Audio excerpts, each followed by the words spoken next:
Hello everyone, this is Kaifu here with Game 2 in the series between Damian and Joshua. We have Joshua on my right side playing Sylvia, but actually in Game 2 now he actually substitute for Vlad. This is an interesting strategy for him to use from my point of view, but on my left side at the same time we have Damian playing Arla. Now Arla is a pretty much early game to mid game deck because it does resolve a lot of strategy in the early game, which is dropping a lot of 1-drops, 2-drops to get your power plays going. Not only that, dropping the bows or a bow in general allows you for the defensive play because now your opponent cannot like attack you directly now or start defending because either attack or defend. The bows can do at least 400 damage each for each count onto it by removing one for the first ability. While on my right side we do have like I said before, Joshua is switching to Sylvia for Vlad because he noticed that, you know what, my Sylvia can't attack through you anyway because you have those bows, and those bows with 4 counters able to destroy any resonator or J-ruler with flying. So pretty much I was switching to Vlad and drain your life instead. But however, I'm not quite sure with substituting into Vlad, but it is a nice strategy because now you can play around the bow because now you don't rely on Sylvia for the turn 5 play to drop yourself into like a power play with Sylvia, but with the bows in play it does stop you from doing any power play with Sylvia. But with Vlad, at least now you can avoid those. Now you have to play around the bows with your resonators instead. But speaking of resonator, he is playing a very aggressive color, which is red. Now red in general is very aggressive when it comes to power play, so like turn 2 swiftness with 6/6, turn 1 like 5/5 or 3/3 depending on the situation. It's very aggressive color, so I'm not quite sure how Vlad will work with this. Yes, red does have some kind of removal spells such as Outer World, Thunders and so on, but he's mostly focusing on red, so red is very aggressive. So I'm not sure how often he will use Vlad's ability to actually drain his opponent 200 each for 2 resources and gain 200 life. But we do notice that Joshua is actually playing very aggressive now, going for the Kukulu play and then attacking directly for 700. But with those bows in play, not a single damage will go through because obviously a total of 800 damage from 2 bows together. Currently, life point wise, 4,000 compared to 3,600. He lost to 400 from the Moonshade, so not looking too good from losing life. He should be the one gaining life, not losing life. But Damian does drop the Grim, which allows to pump all his white resonators +2/+2. So that Pandora is currently sitting on 5/5, running over the Guinevere. Now Guinevere is one of the draw engine for red because now without that Guinevere, now Joshua is in the situation, you know, I can't draw as much, but however I do have the Shadow Barrier, so now your bow are useless. Well, not useless, but it does slow you down because Shadow Barrier has the effect that when your opponent uses an effect of a Regalia or trying to Judgment or using God Arc, they have to pay an additional resource, and those bow now are shut down. You can't use those effects for free now, so now you have to use 1 resource for each bow. So it does hinder you down and slow you down and somewhat. And to make matters worse, he can't actually destroy the Shadow Barrier unless he plays Holy Wolf. Holy Wolf is a 4/4 2-drop resonator. When it comes to play destroy an addition on the field, so including the Shadow Barrier. But let's see how it goes for now. Unless he draws that wolf, he can't actually get rid of that Shadow Barrier because now the Shadow Barrier is actually stopping Damian playing his defensive card, which is his bow. The Lancelot does take out the Pandora, so now he doesn't have to worry about any like attacking coming and so on. But if I was what do you call it, Joshua, I would actually attack direct for face because now knowing the opponent's bows are shut down for the turn because he is tapped out. But however, he does have enough Pandora in hand and is going for 700 damage directly to the Lancelot. So maybe it depends. It really depends. I wouldn't expect that the Pandora will come down anyway, but with another Grim on field, both Grim pumping each other up, sitting on 7/7, and the Pandora sitting on 7/7 as well, thanks to those Grims. So let's see what can Joshua handle in this situation. He doesn't have to worry about the bow for now, again, because his opponent is tapped down. So pretty much his bow can't actually randomly shoot 400 damage when it comes to declare an attack. Paying extra 200 life point for the Percival to check top 5 for Regalia or Round Table to add to his hand. We do see a Lancelot, Percival, a Lancelot, and a Root Egg and an Outer World.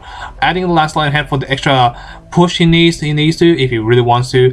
But however, with those Grims sitting on 7/7, I don't think at the moment, unless he can randomly pump up the Lancelot. Paying 2 resources, dropping Lancelot on the field, sitting on 6/6 at the moment.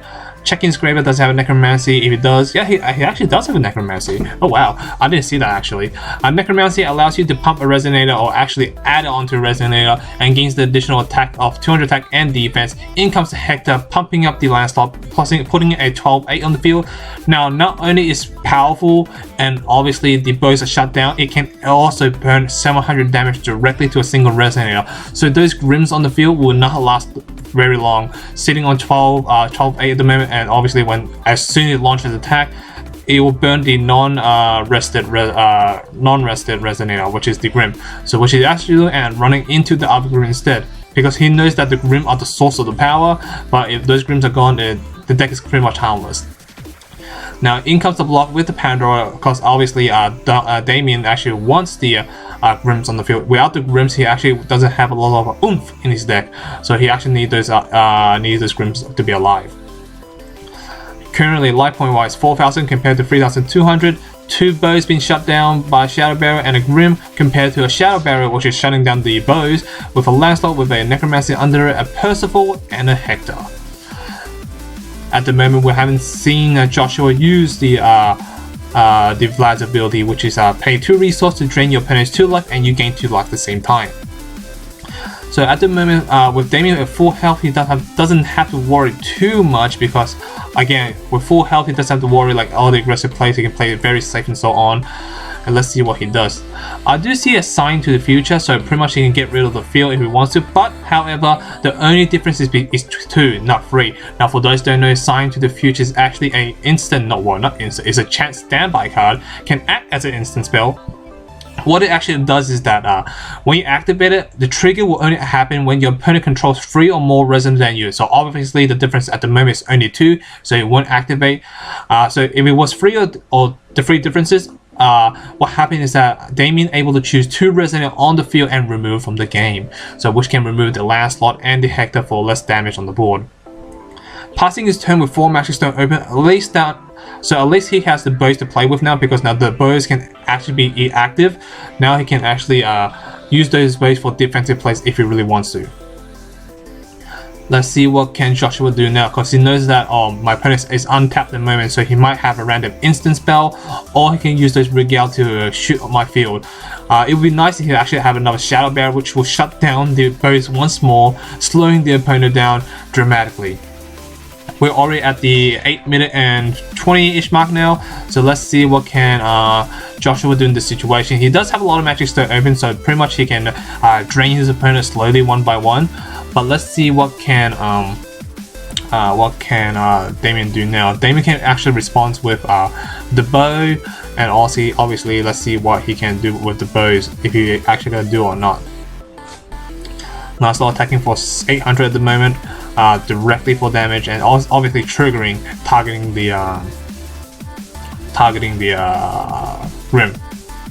So obviously everything resolved. So now the chase of I believe Lancelot is off now. So pretty much even he does pump it now, it doesn't make any difference, I think. I could be wrong, because there's a ruling between Lancelot when it declares an attack and you randomly pump it up during the attack phase and so on. It still triggers, but I wasn't sure if it resolves or not after this case. It's all about timing and so on. So I'm not sure about this timing, since I'm watching it in non-raw. So pretty much everything is all the voices being edited out, so I couldn't hear a single thing at the moment. So pumping up 200 attack and defense, targeting the Lancelot, putting it as a 10-10, but the 2 bows doing 800 damage, not enough. So now they're doing a trade-off with Grim. Now again, like I said before, I wasn't sure about the timing on the on Lancelot effect, because the Lancelot effect triggers when on declaration attack, correct? So when you declare an attack, it triggers, so you target right away. But since the opponent didn't respond to it, so I'm assuming the trigger of the chase is resolved and nothing happens from there. So after the pumping, it doesn't add on. That's what I think. I'm not quite sure about this ruling, because again, it's all about the timing and so on. So let's see how it works from here. Losing another Grim by Damian, not looking too good, attacking 400 directly with the Hector, putting Damian down to 3,600 compared to 3,200 life point. Again, Joshua does have 4 Magic Stone open, able to drain 400 life and gain 400 life at the same time. Let's see now. Damian's bows are kind of useless at the moment with that Shadow Barrier in play. It does slow him down tremendously, so he has to find a way to get rid of Lancelot, or he could take a lot of damage in the game. So let's see. Tapping for another Magic Stone, 5 Magic Stone. So at least in this case, he doesn't have to worry about Split Heaven up. I don't think Joshua is playing Split Heaven. At least he doesn't have to worry about Split Heaven up because Damian is playing basic stones. Paying 5 resources, dropping Pendragon Arthur on the field, so now forcing Joshua's Resonate to force to attack the Pendragon as soon as it's being rested. So paying 2 resources, using the effect of Vlad, draining the opponent 4 life and gaining 4 life. So now switching the life point backwards, 3,200 compared to 3,600 life point. Again, by being tapped out again once more, those bows are useless. So now those bows are like not doing anything, just being on the field, being a dead card on the field, not doing nothing unless the Shadow Barrier is off the field. So let's see that. Tapping for another Magic Stone. Let's see what can he do. Tapping the Pendragon, pumping at 800 defense. Now it's sitting on 1220. So now Lancelot and Hector has to attack into it as soon as he goes to the battle phase. Well, he has to go to battle phase anyway. Paying 200, I'm assuming, yeah, paying 200 for white, putting 3,400 on it, and then using L's Crossworld. I think that's what it's called. Quote me if I'm wrong, but I'm pretty sure something is Crossworld, something like down the line, or something cross. So what it actually does is that it targets the opponent's Resonator, or Resonate on the field at least, the one with the highest attack point. If you do, remove from the game. If there's more copies with the same attack stats, remove the rest of it. So if, say for example, there's another Pendragon on the field, both Pendragon will be removed.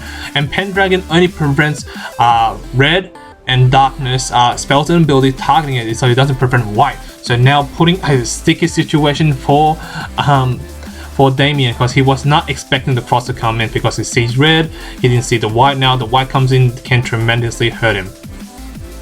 So attacking directly for 12, putting him down to 2,000 life point.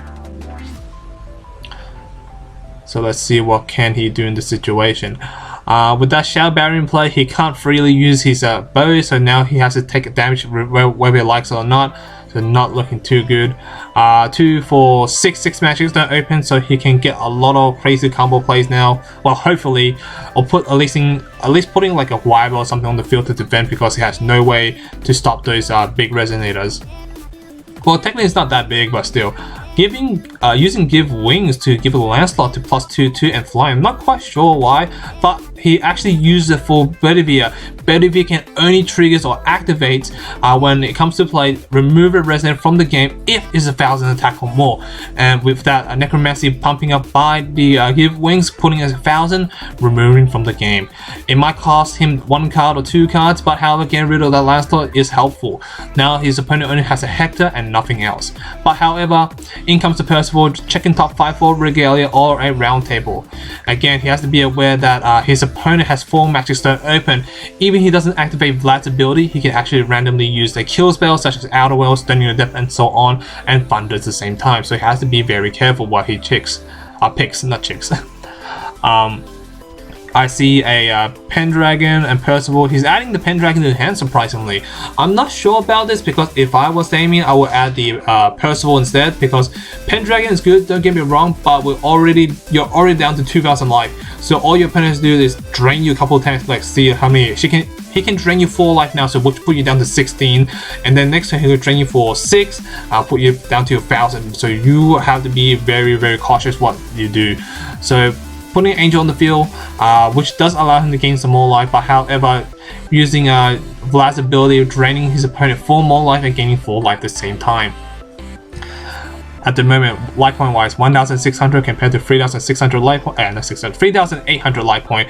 Field wise, 2 bows being shut down by Shadow Barrier, a Percival, Bedivere, and an Angel compared to a Hector and a Shadow Barrier. Let's see, looks like he's going for a big power play, paying like 5? 6. Oh, here comes to Susano. Now Susano usually is good against Guibers, but however, since Guiber's not on the field, he doesn't get the discount cost.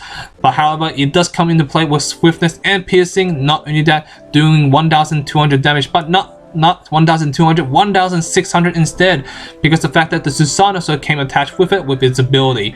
Now targeting the Angel, wasn't sure that was a correct play, but either way it doesn't matter, because as soon as Susano targets Bedivere or the Angel, Percival will protect the Bedivere, and Angel will sacrifice herself to gain free life. So let's see what he can do. In comes the Susano going for 1,600 damage, and even he does block this, it would take a lot of damage. So let's see what can Damian do. Damian has 1,900, and the sword can deal damage equal to damage dealt by Susano. Susano can do instantly 16 damage unless he can use the bow to get rid of it. But however, he is tapped out. So being tapped out not putting him in a good position that he wants to be. Let's see now. If Susano, the attack does go through, it will put him down to 1,600 damage, so which put him down to 300 life point, and that will be enough damage to use Hector to go for game. But however, he does have a better view on the field. Let's see how he uses it wisely. To make matters worse, even Damian does block, Susano does have piercing damage, so it will pierce through the difference between the attack point and the defense point to the opponent's life point. Too many points I've been saying. Let's see now. He looks like about to be blocking with Bedivere. Yes, he does block with Bedivere and sacrificing the Percival, preventing any damage dealt to it. So pretty much no damage being dealt. But however, piercing damage does come in, doing at least 900 point damage and attacking 400 directly with Hector, which does put him down to 600 life point. Life point wise, 600 compared to 3,800. In comes the Kukulu, Living Flame, attaching the Necromancy, attacking for 700. Looks like it will be game, but however, I believe there was a miscommunication, and hence why Damian's down to 100 life, or negative 100 life, should I say. Now because of that, if the judge was here, the judge is actually at the top table, so not at the round the feature match table. Because of that, both players will get a warning, but since no one's actually paying attention to this, hope you guys don't worry about this. Obviously it won't happen that often. It's just the fact that these two don't know about the ruling, didn't know about the life point, how much they took and so on, because they are using a calculator instead of pen and paper. Why saying hand and pen? Random ass. So with negative 100 life points, so let's get on with the game and see how everything ends. With so much magic stone open, but however, Damian does scoop it up, so giving the game to Joshua. I want to say Joseph. So thank you for watching. Thank you for listening, guys. Hope you guys enjoyed it. Please stay tuned for game 3.